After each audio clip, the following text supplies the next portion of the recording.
اور بھائی اللہ نے کب کہا ہے کہ مجھے تمہاری نمازیں چاہیے؟ اللہ تو کہتا ہے تمہیں تمہارے لیے نمازیں چاہیے، اور نماز کو اتنا کیجول بنا لیا انہوں نے۔ صحیح مسلم کے اندر حدیث ہے، آپ صلی اللہ علیہ وآلہ وسلم نے فرمایا بندے کے کفر اور اسلام کے درمیان فرق ہی نماز ہے۔ جو نماز پڑھتا ہے وہ مسلمان ہے، اور جو نماز نہیں پڑھتا وہ پاکستان کے شناختی کارڈ میں مسلمان ہے، اللہ کی ڈیفینیشن میں وہ عملاً کافر ہے۔ صحیح مسلم انٹرنیشنل نمبرنگ کے مطابق 246 نمبر حدیث ہے، آپ جا کے پی ڈی ایف کھول لیں، اسلام 360 میں جا کے 246 نمبر حدیث صحیح مسلم کتاب الایمان چیپٹر میں کھول کے دیکھ لیں کہ بندے کے کفر اور اسلام، شرک اور اسلام کے درمیان فرق ہی نماز ہے۔ آپ بے شک اپنے آپ کو مسلمان کلیم کرتے رہے، لیکن وہ شناختی کارڈ والا مسلمان ہے، نکاح طلاق والا مسلمان ہے، اس کا جنازہ بھی پڑھ دیا جائے گا، پیدا ہوگا اذان بھی دے دی جائے گی، اللہ کے حضور وہ مسلمان نہیں ہے، وہ بس کلمے کا ہی ہم احترام کرتے ہیں، ادروائز تو عملاً کافر ہے وہ۔ اسی طریقے سے جامعہ ترمذی میں حدیث ہے، سنن نسائی کے اندر حدیث ہے، سنن ابن ماجہ کے اندر حدیث ہے کہ آپ صلی اللہ علیہ وآلہ وسلم نے فرمایا جس نے نماز چھوڑ دی گویا اس نے کفر کیا، من ترک الصلاۃ متعمدا فقد کفر۔ اب اس سے زیادہ اور کیا سخت بات کی جائے کہ کسی کو یقین آئے کہ جس نے جان بوجھ کے نماز چھوڑ دی اس نے کفر کیا۔ اب جان بوجھ کے یہ نہ سمجھیے گا کہ جی میں بال بچیاں دے وہ کمائی کرتا رہنا تھا منو ٹائم نہیں ملتا۔ جان بوجھ کی ڈیفینیشن بھی نبی علیہ السلام نے بخاری اور مسلم میں موجود ہے کہ اگر کوئی شخص بے ہوش ہو جاتا ہے یا سویا رہ جاتا ہے، یہ دو آپشنز ہیں، یا تیسرا آپشن ہے وہ بھول جاتا ہے، تو جیسے یاد آئے اسی وقت وہ والی نماز پڑھ لے۔ لیکن جو شخص دنیا کو ٹاپ پرائورٹی مانتا ہے، اپنا آفس چھوڑنے کے لیے تیار نہیں، اپنا کلینک چھوڑنے کے لیے تیار نہیں ہے، اور اپنی دکان چھوڑنے کے لیے تیار نہیں ہے نماز کے لیے، تو ظاہر ہے کہ وہ تو اپنے آپ کو دھوکہ دے رہا ہے۔ اللہ تعالیٰ تو اپنے معاملات کے اندر بالکل اسٹریٹ فارورڈ ہے، بالکل یہ ذہن میں رکھ لیں۔ جامعہ ترمذی میں صحیح سند کے ساتھ موجود ہے، عبداللہ بن شفیق تابعی رحمہ اللہ تعالیٰ کہتے ہیں کہ صحابہ کرام علیہم رضوان صرف نماز کے چھوڑنے کو ہی اعمال میں سے کفر سمجھتے تھے، یعنی وہ کسی کو نماز پڑھتا ہوا دیکھتے تھے تو کہتے تھے یہ مسلمان ہے، اور کسی کو نماز پڑھتا ہوا نہیں دیکھتے تھے تو وہ کہتے تھے یہ کافر ہے۔ یہ جامعہ ترمذی ہے، یہ کوئی سٹوری بک نہیں میں سنا رہا آپ کو۔ مسند احمد میں صحیح سند کے ساتھ حدیث ہے، نبی صلی اللہ علیہ وآلہ وسلم نے معاذ ابن جبل سے فرمایا معاذ اللہ کے ساتھ کسی کو شریک نہ ٹھہرانا، خواہ تمہارے ٹکڑے ٹکڑے کر دیے جائیں، تمہیں سولی پہ چڑھا دیا جائے، تمہیں آگ میں جلا دیا جائے، اللہ کے ساتھ کسی کو شریک نہ ٹھہرانا، اور معاذ نماز بھی نہ چھوڑنا، کیونکہ جس نے نماز چھوڑ دی اللہ تعالیٰ کے ذمہ کرم سے وہ نکل گیا، اللہ کے حضور اس کے لیے کوئی حصہ نہیں ہے جس نے نماز چھوڑ دی۔ کتنا کریٹیکل ایشو ہے۔ اور اسی طریقے سے مسند احمد میں ہی ایک اور حدیث ہے کہ آپ صلی اللہ علیہ وآلہ وسلم نے فرمایا جس شخص نے اپنی زندگی میں نماز کی حفاظت کی، قیامت والے دن وہ نماز اس کے لیے نور ہوگی، نجات ہوگی، اور اس کے حق میں دلیل ہوگی، اور جس نے نمازوں کی حفاظت نہیں کی اس کے لیے قیامت والے دن کوئی نجات، کوئی نور اور کوئی دلیل نہیں ہوگی، الٹا اس کا حشر قارون، فرعون اور ابی ابن خلف کے ساتھ ہوگا، والعیاذ باللہ تعالی۔ یہاں تو ہم کہہ دیتے ہیں یا اللہ جو کچھ بھی ہے تیرے محبوب کی امت سے ہے، یعنی اے اللہ ہم نے تو اپنی اصلاح کوئی نہیں کرنی، ہمیں اسی طریقے سے ہی قبول کر لیں، والعیاذ باللہ تعالی۔ اور کچھ ویسے علماء کا بھی اس میں بڑا برا کردار ہے کہ انہوں نے نماز کو بھی اتنا مشکل فرض بنا کے پیش کیا ہے کہ ایک عام آدمی کے لیے، اور جو دنیاوی معاملات کے اندر بھی انوالو ہے، اور کسی ایسی عورت کے لیے جس کے کئی بچے ہیں، مطلب اس روٹین کے اندر اس نماز کو مینج کرنا مشکل ہو جاتا ہے۔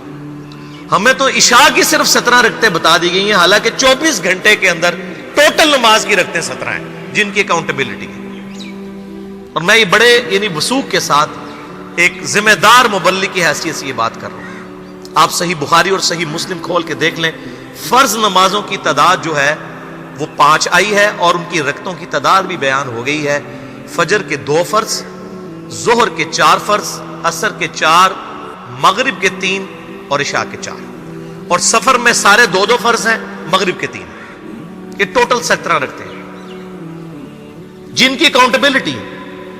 باقی جنہ گڑ پاؤ گے انہ میٹھا، وہ ساری نفلی عبادت ہے، وہ بخاری اور مسلم دونوں میں حدیث ہے، جس نے فرض کے علاوہ 12 رکعتوں میں استقامت کی اور وہ 12 رکعتیں آپ صلی اللہ علیہ وآلہ وسلم نے پڑھ کے بھی بتائیں. اور امہات المومنین میں سے سیدہ عائشہ نے، سیدہ ام سلمہ نے، سیدہ ام حبیبہ رضی اللہ عنہن نے روایت بھی کی کہ 2 فجر سے پہلے، 4 ظہر سے پہلے، 2 ظہر کے بعد، 2 مغرب کے بعد، 2 عشاء کے بعد. یہ 12 سنت موقدہ، جس نے یہ پڑھی اسے جنت میں محل ملے گا. اگر کوئی نہیں پڑھتا تو گنہگاری والا معاملہ کوئی نہیں ہے. اسی طریقے سے اس کے علاوہ ایک اور وطر کی نماز ہے جو سنت موقدہ ہے. وہ سیدنا مولا علی رضی اللہ تعالیٰ عنہ علیہ السلام کا قول ہے کہ وطر سنت ہے، سنت ہے، سنت ہے، مگر اسے مت چھوڑو. ہے سنت ہے لیکن تاکیدی ہے. آپ صلی اللہ علیہ وآلہ وسلم نے سفر میں بھی وطر اور فجر کی 2 سنتیں پڑھی ہیں، لیکن یہ صرف افضلیت کے اعتبار سے تاکیدی ہیں، ان کی کاؤنٹیبلٹی کوئی نہیں ہے. البتہ یہ ضرور ہے، سنن ابی داؤد میں ایک حدیث ہے کہ جس کی قیامت والے دن فرضوں میں کوتاہی نکل آئے گی تو اللہ تعالیٰ فرمائے گا میرے بندوں کی جو نفلی اور سنت عبادت ہے اس کو تول لو اور فرضوں کے ایکویلنٹ قبول کر لو. تو آپ اگر یعنی سنتیں پڑھیں گے تو اس کے ایکویلنٹ نفلوں کی کوتاہی پوری ہو جائے گی، ادروائز اکاؤنٹیبلٹی اس کی کوئی نہیں ہے. یہ ذہن میں رکھیے گا. صحیح بخاری اور مسلم دونوں میں حدیث موجود ہے. ایک صحابی آئے، انہوں نے کہا یا رسول اللہ صلی اللہ علیہ وآلہ وسلم میں جنت میں جانا چاہتا ہوں، مجھے کوئی شارٹ کٹ بتا دیں. آپ صلی اللہ علیہ وآلہ وسلم نے فرمایا اسلام لانے کے بعد نماز، فرض نماز کو قائم رکھ.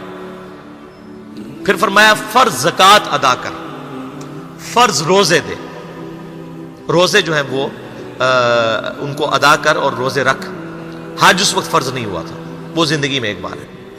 تو اس نے کہا یا رسول اللہ صلی اللہ علیہ وآلہ وسلم جتنا آپ نے مجھے بتایا نہ میں اس میں ایڈ کروں گا نہ اس میں سے کوئی چیز مائنس کروں گا. اور یہ کہہ کے وہ چلا گیا.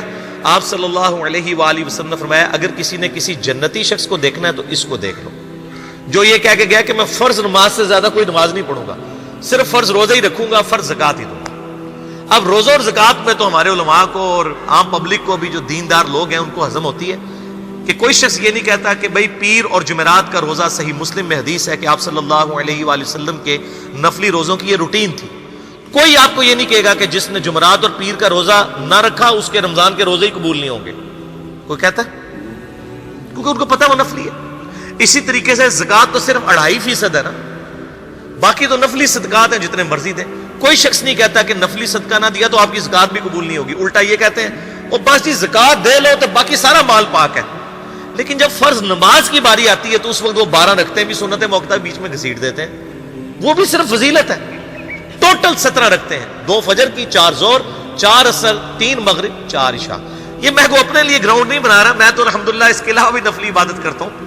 لیکن میں بتا رہا ہوں خدا کے لیے لوگوں کو دین ایسا مشکل نہ پیش کریں کہ جو نبی علیہ السلام نے امت کو وہ دین نہیں دیا ہوا.